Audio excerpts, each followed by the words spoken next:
আসসালামু আলাইকুম রহমতুল্লাহি ওবরকাতুহু। সম্মানিত দর্শক, দেশের যে চলমান রাজনৈতিক অবস্থার দৃষ্টে মনে হচ্ছে এই অচল অবস্থা দীর্ঘদিন ধরে চলতে থাকবে। এর কারণ হলো যারা রাজনৈতিক পক্ষ সম রয়েছেন তাদের কারোর মধ্যেই যে মোড অফ নেগোসিয়েশন বলা হয় যেটিকে, সেই সমঝোতার যে তাদের যে দৃষ্টিভঙ্গি এটি তাদের মধ্যে নেই। ২ নম্বর হলো যে তারা যার যার অবস্থানে বা এক্সট্রিম রেজিস্ট্যান্স এই পর্যায়ে তারা আছেন। যে কটা শক্তি আছেন তারা কেউ ভয় পাচ্ছেন না প্রতিপক্ষকে। প্রতিপক্ষকে দমন করার জন্য হুমকি ধামকি, মব সন্ত্রাস থেকে শুরু করে মামলা মোকদ্দমা সবকিছু করা হচ্ছে। এতে অনেক মানুষ নির্যাতিত হচ্ছেন, অনেক মানুষ বাস্তুচ্যুত হচ্ছেন, কিন্তু সমস্যা হলো যে ভয় পাচ্ছেন না, কেউ ভয় পাচ্ছেন না। এখন এটাকে আপনি যদি ধরেন এনসিপি বনাম বিএনপি, বিএনপি বনাম জামাত, বিএনপি বনাম ইউনূস সরকার, আর সকল পক্ষ বনাম আওয়ামী লীগ, আপনি দেখবেন যে একই চিত্র, একই দৃশ্য। গত ৯ মাসে রাজনৈতিক দলগুলোর মধ্যে কোনো বন্ধুত্ব হয়নি, বরং অতীতের যত বন্ধুত্ব হিসাব নিকাশ তছনছ হয়ে গিয়েছে। ফলে এই সময়টি, এই যে দুর্বিষহ সময়টি, এটি কতদিন এবং কিভাবে যাবে এগুলো নিয়ে যারা রাজনৈতিক বিশ্লেষক তারা অনেকেই আলোচনা করার চেষ্টা করছে। যদিও আমাদের দেশে সত্যিকার অর্থে নিরপেক্ষভাবে কোনো একটি রাজনৈতিক দলকে সমালোচনা করা কিংবা কারোর ভালোটা ভালো বলা, মন্দকে মন্দ বলা, এই জিনিসটি খুবই কঠিন। এর কারণ হলো আমাদের যে মন এবং মানসিকতা, সেটি এমন একটা জায়গাতে আবদ্ধ। তাহলেও আপনি যদি কোনো একটি দলের সমর্থক হন, আপনি অন্য দলের ভালো বলতে পারবেন না, কিংবা আপনি যদি অন্য একটা দলের হন তাহলে সেক্ষেত্রে নিজের দলের মন্দ বলতে পারবেন না। আরেকটা সমস্যা হলো যে আমাদের এই দেশে সত্যিকার অর্থে নিরপেক্ষ চিন্তা এবং চেতনার মন মানসিকতা সম্পন্ন লোকজনের সংখ্যা খুবই কম। ফলে কি হলো যে চারিদিক থেকে শুধু সংঘাত সংঘাত সংঘাত। তো এই বিষয়ে আলোচনা না করে আমরা আজকের যে শিরোনাম, সেই শিরোনাম হলো আওয়ামী লীগের ভবিষ্যৎ, সেটি নিয়ে আলোচনা করব। আওয়ামী লীগের পতনের পরে অনেকেই ভেবেছিল যে এই দলটি একেবারে শেষ হয়ে যাবে, আগামী ১০০ বছর এই দলের কোনো অস্তিত্ব থাকবে না, অথবা এই দল একেবারে নিঃশেষ হয়ে যাবে। পরবর্তীতে যখন দেখা গেল যে না, এই দলটি নিঃশেষ হচ্ছে না, বরং যেখান তাদের সম্ভব সেখান থেকে তারা উকিঝুঁকি দিচ্ছে, তারপরে শেষে তারা সংগঠিত হওয়ার চেষ্টা করছে, তারা তাদের নিজেদের যে অবস্থান সেটি জানান দিচ্ছে, এবং তাদের যে প্রস্তুতি, সেই প্রস্তুতি স্পষ্টতই লক্ষ্য করা যাচ্ছে। ফলে আওয়ামী লীগের যারা প্রতিপক্ষ তারা তাদের যে কৌশল, সেই কৌশলের যে এক্সট্রিম যে পদ্ধতি সেটি তারা প্রয়োগ করা শুরু করলো। ইতিমধ্যে আওয়ামী লীগ নিষিদ্ধ করা হয়েছে, তার আগে ছাত্রলীগকে নিষিদ্ধ করা হয়েছে। এখন আওয়ামী লীগ কী করবে? দেখা গেল যে আওয়ামী লীগ নিষিদ্ধ হওয়ার পরে পুরো পরিস্থিতি দেশের এবং দেশের বাইরের সরকারের নিয়ন্ত্রণের বাইরে চলে গেছে। স্বয়ং ডক্টর মোহাম্মদ ইউনূস তিনি নিজে বলেছেন যে আওয়ামী লীগ নিষিদ্ধ করার পরে একটা যুদ্ধের পরিস্থিতি তৈরি হয়ে গেছে, এবং আওয়ামী লীগ নিষিদ্ধ হওয়ার পর আওয়ামী লীগ যে কাজগুলো করেনি সেই কাজগুলো এখন তারা করা শুরু করেছে। আমি একে একে বলছি। প্রথমত তাদের বাংলাদেশে বিভিন্ন জায়গাতে ঝটিকা মিছিল, এই মিছিলের সংখ্যা বাড়িয়ে দিয়েছে। দেশের বাইরে থেকে তাদের যে বক্তব্য, বিবৃতি, সভা সমিতি, সেমিনার, এইগুলো তারা বাড়িয়ে দিয়েছে। তাদের ভাষা সংযত হয়েছে। তারা অনলাইনে অর্থাৎ ফেসবুকে, ইউটিউবে, এরপরে অন্যান্য সামাজিক মাধ্যম থেকে শুরু করে CNN, আল জাজিরার মতো বিখ্যাত প্রতিষ্ঠান, এবং ভারত এবং আমেরিকার যে সকল মূলধারার গণমাধ্যম রয়েছেন, প্রিন্ট মিডিয়া রয়েছেন, সেখানে যেভাবে বক্তব্য দিচ্ছেন এবং যেভাবে ও সকল পত্রপত্রিকায় আওয়ামী লীগের মিশন এবং ভিশন নিয়ে তারা যেভাবে প্রচারণা চালাচ্ছেন, এটি আওয়ামী লীগ বিরোধীদের জন্য রীতিমতো অশনি সংকেত। ২ নম্বর হলো যে তাদের বন্ধু রাষ্ট্র হিসেবে পরিচিত ভারত ক্রমশ আওয়ামী লীগের প্রতি তাদের যে সমর্থন এটি বাড়িয়ে দিচ্ছে। অন্যদিকে স্পষ্টতই বোঝা যাচ্ছে যে আমেরিকা, জাপান এবং চীন, এই ৩টি বৃহৎ রাষ্ট্র, তারা আওয়ামী লীগকে মাইনাস করে কোনো কথা চিন্তা করছে না, বরং তারা মনে করছে যে অনেকটা এই দল ফিরে আসতে পারে। তো কাজেই তাদের সঙ্গে নতুন করে যে যোগাযোগ স্থাপিত হচ্ছে, এটি বোঝা যাচ্ছে, সব দিক থেকে বোঝা যাচ্ছে। সরকারের নড়াচড়া এবং বিদেশি রাষ্ট্রদূতদের কথাবার্তা এবং রাজনীতির যে একটা গম্ভীর যে অবস্থা, গোমট ভাব যেটিকে বলা হয়, তা দেখে কিন্তু এটা বোঝা যাচ্ছে।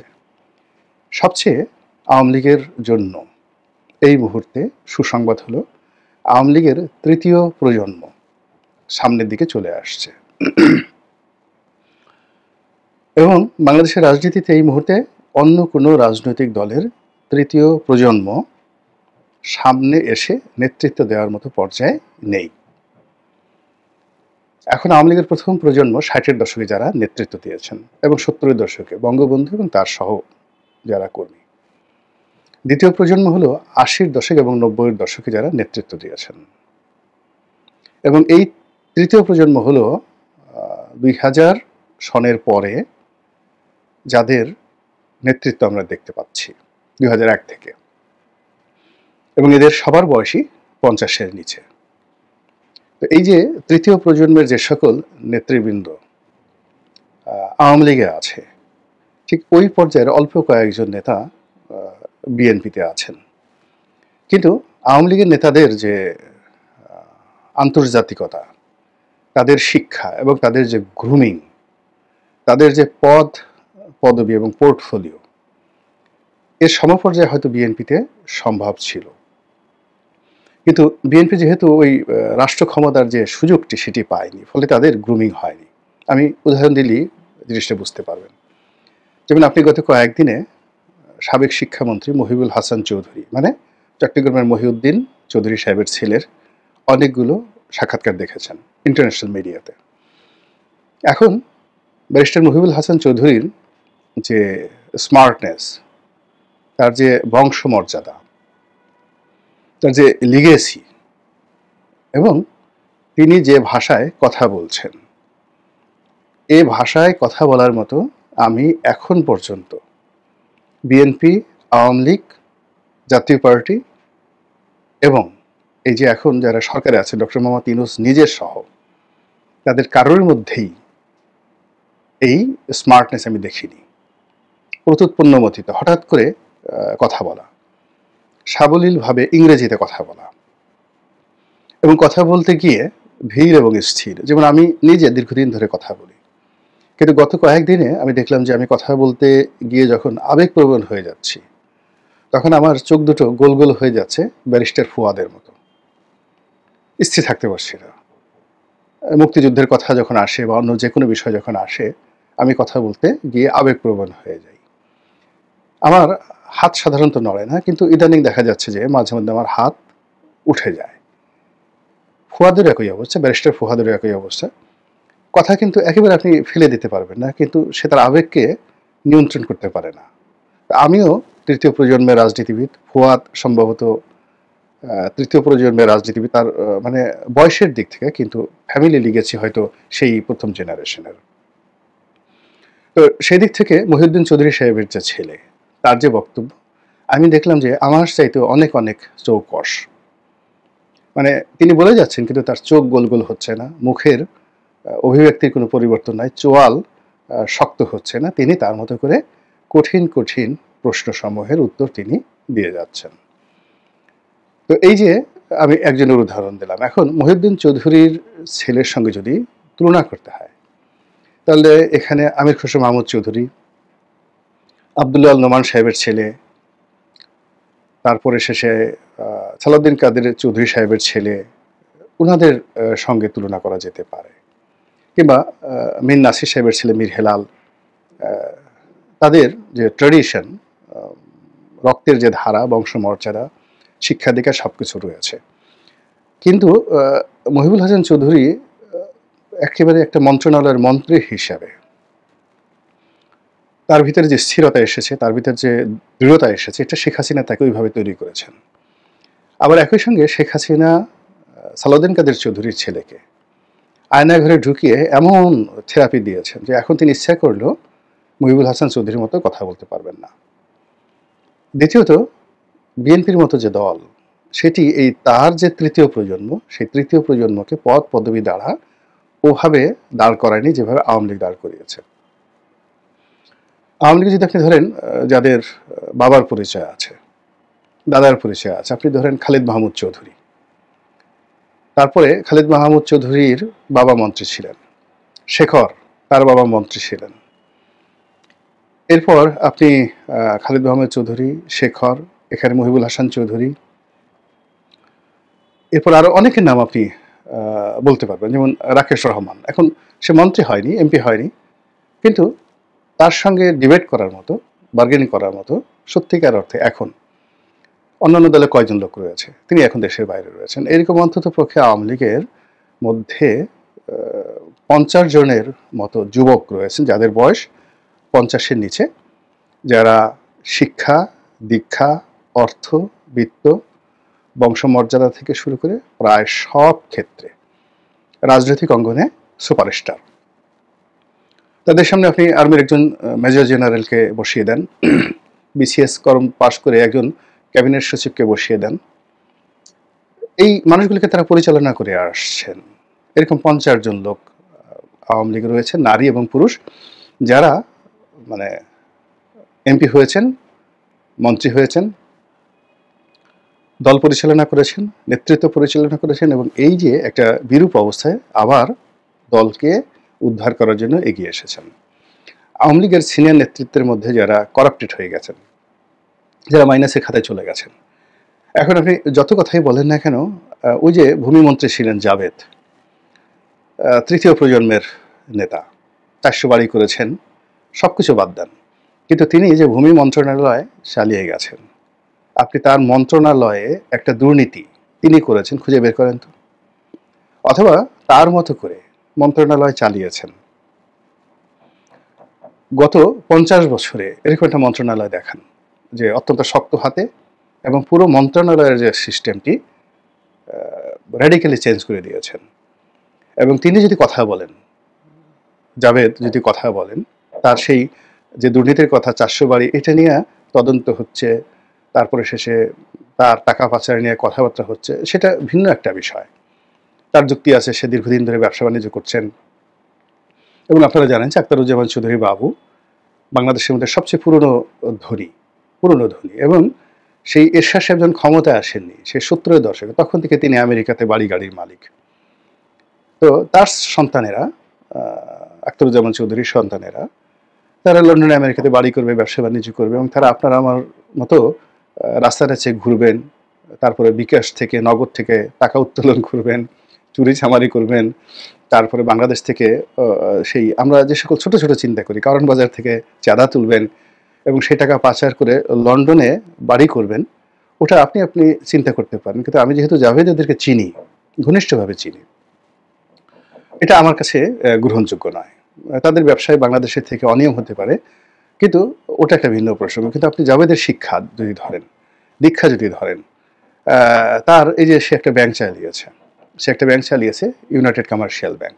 এখন তার প্রতিপক্ষ এই ব্যাংকটা দখল করছে, কিন্তু তার সময়টিতে এই ইউনাইটেড কমার্শিয়াল ব্যাংকটা যে পর্যায়ে চলে গিয়েছিল, সম্মানে, কর্তৃত্বে, কীর্তিত্বে, সুনামে, সুখ্যাতিতে, এটা ইউসিবি ব্যাংক জন্মের পরে এভাবে হয়নি।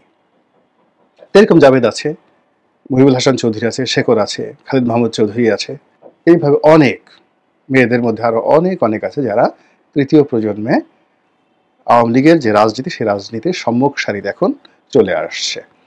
এবং এরা যদি নেতৃত্বের আসনে দাঁড়ায়, 50 জন নেতৃত্বের আসনে দাঁড়ায়, আন্তর্জাতিক অঙ্গনে দেশে দেশের বাইরে তাদের সামনে ইংরেজিতে বাংলাতে কথা বলার লোক বাংলাদেশে নেই। তারা যদি কলম ধরে তাদের সামনে কলম ধরার লোকও নেই। এমনি আপনি যতই বলেন না কেন সজীব অজিত জয়কে হাতে ট্যাটু এঁকেছে, গালাগালি করছেন পিনাকির ভাষায়, যত কিছুই বলেন না কেন, তার লেভেল অফ থিঙ্কিং, তার বন্ধু বান্ধব, আপনি এই ঢাকা শহরে কেউ কি বলতে পারবে যে জয় ঠিক কোনো টুন্ডা বাবু, টোকাই সাগর, মুরগি মিলন এদের সাথে জয়ের সম্পর্ক ছিল, বন্ধুত্ব ছিল, কিংবা বাংলাদেশের কোনো নায়িকা গায়িকার সঙ্গে জয়ের যৌন সম্পর্ক ছিল, কিংবা বিভিন্ন জায়গাতে যে হেরেম আছে আমাদের এখানে, যেমন পাপিয়া কাণ্ড আছে, অমুক কাণ্ড আছে, বিভিন্ন সময় রাজনৈতিক নেতারা এমনকি সেই বলিউড থেকে নায়িকা গায়িকাদেরকে এনে তাদের যে বিকৃত রুচি চরিতার্থ করে। জয় সম্পর্কে এই ধরনের কথা কেউ বলতে পারবেন যে আমার এই সর্বনাশটা মুখে করেছে? আলটিমেটলি মূল ব্যাপার হলো যে আপনি জয় ধরেন, পুতুল ধরেন, তৃতীয় প্রজন্মে। এখন পুতুল যখন কথা বলেন, আপনি দেখেন তো এই যে WHO-তে তিনি একটা আঞ্চলিক অফিস চালাচ্ছেন, যে কটা আন্তর্জাতিক সেমিনারে বক্তব্য দিয়েছেন, যে কটা ভিডিও বার্তা দিয়েছেন, তার যে উচ্চারণ এবং তার যে বাচনভঙ্গি এবং তার যে দৃঢ়তা, তার উপর এত ঝড় বয়ে যাচ্ছে, সেই ঝড়ের কোনো লক্ষণ কি আপনি পুতুলের বক্তব্যে দেখেছেন? জয়ের ক্ষেত্রে প্রযোজ্য। আবার ওদিকে যদি আপনি শেখ রেহানার জেনারেশনে যান, এখানে তিনজন, রূপন্তী, টিউলিপ এবং ববি, তাদের যে মেধা, যোগ্যতা, লেখাপড়া সব মিলিয়ে এমন একটা পর্যায়ে তারা তৃতীয় প্রজন্মটাকে দাঁড় করিয়েছে। ওই প্রজন্মে আপনি এখন জাতীয় পার্টি, জামাত, বিএনপি, এনসিপি, অন্যান্য যারা রাজনৈতিক দল রয়েছে, আপনি একবার একটু কল্পনা করেন তো, যুদ্ধটা আগামীর যে রাজনৈতিক যে যুদ্ধ প্রতিযোগিতা, এই প্রতিযোগিতায় কারা এগিয়ে আছে, আর এই প্রতিযোগিতা করার জন্য যে অর্থ দরকার, সেই অর্থটা আলটিমেটলি আওয়ামী লীগ এটা 2001 সনেই তারা সিদ্ধান্ত নিয়েছে যে তারা ওই ভুল করবে না। অর্থাৎ 2001 সনে আওয়ামী লীগ সিদ্ধান্ত নিয়েছে রাজনৈতিক দল হিসেবে যে তারা টাকা রোজগার করবে। এর কারণ হলো বিএনপি যে তাদের যখন বিপদ গেছে, সেই বিপদের সময় তারা যেভাবে সার্ভাইভ করেছে টাকার কারণে, বড় বড় ব্যবসা, তারা সেই বাংলাদেশের বড় বড় ব্যবসায়ীদেরকে যেভাবে তারা কবজা করেছিল, তাতে করে তাদের বিপদের সময় যে ফাইন্যান্সিয়াল সাপোর্টটা ছিল 96 থেকে 2001 পর্যন্ত, আওয়ামী লীগ বিএনপিকে একটা টুক্কা দিতে পারেনি। আবার 2001 থেকে 2006 পর্যন্ত তারা তাদের যে ফাইন্যান্সিয়াল স্ট্রেংথটা তারা তৈরি করেছিল, ফলে আওয়ামী লীগ যত চাপ দিয়েছে, প্রেশার দিয়েছে, কিন্তু তাদের ঘরে অভাবের যে হাহাকার সেটা তারা ঢুকাতে পারেনি। ফলে আওয়ামী লীগ যেটা চিন্তা করেছে যে বাংলাদেশের মানুষ এত কিছু মনে রাখে না, বিপদের সময় খাওয়ার জন্য তাদের রিজার্ভ লাগবে। ফলে দেখেন তাদের উপর ইতিহাসের সবচেয়ে বড় ভয়াবহ বিপর্যয় আসার পরেও তারা প্রায় সবাই কোটি কোটি টাকা খরচ করে এয়ারপোর্ট দিয়ে চোখের সামনে পাড়ি দিয়ে চলে গেছে। তারা লন্ডন, আমেরিকা, দুবাই সমস্ত শহরে ছড়িয়ে পড়েছে। বাংলাদেশেও তারা যারা আছেন তাদের ব্যবসা বাণিজ্য থেকে শুরু করে সবকিছু কিন্তু তারা সুরক্ষিত অবস্থায় আছে। আর অন্যদিকে তাদের যে তৃতীয় জেনারেশন, সেটি তারা তৈরি করে ফেলেছে এবং সেটিকে সম্মুখে এগিয়ে দিচ্ছে। আর পিছন দিক থেকে আপনি দেখুন ক্রমশ ওবায়দুল কাদের, শেখ হাসিনা, তাদের কথাবার্তা কিন্তু ম্যাটিকুলাসলি কমে গেছে। কাজে আগামী যে যুদ্ধের জন্য তাদের যে প্রস্তুতি, সেই প্রস্তুতির সঙ্গে যারা আওয়ামী লীগকে মোকাবেলা করতে চান তাদেরও প্রস্তুতি লাগবে। আর আওয়ামী লীগ যেভাবে মরে যাওয়ার কথা, ভ্যানিশ হয়ে যাওয়ার কথা আমরা 4-5 মাস আগে প্রচার করেছিলাম বা বলেছিলাম, সেটি এখন একটা পাগলও বিশ্বাস করবে না। মহান আল্লাহ আমাদের সবাইকে হেদায়েত দান করুন এবং হেফাজত করুন। আসসালামু আলাইকুম ওয়া রাহমাতুল্লাহি ওয়া বারাকাতুহু।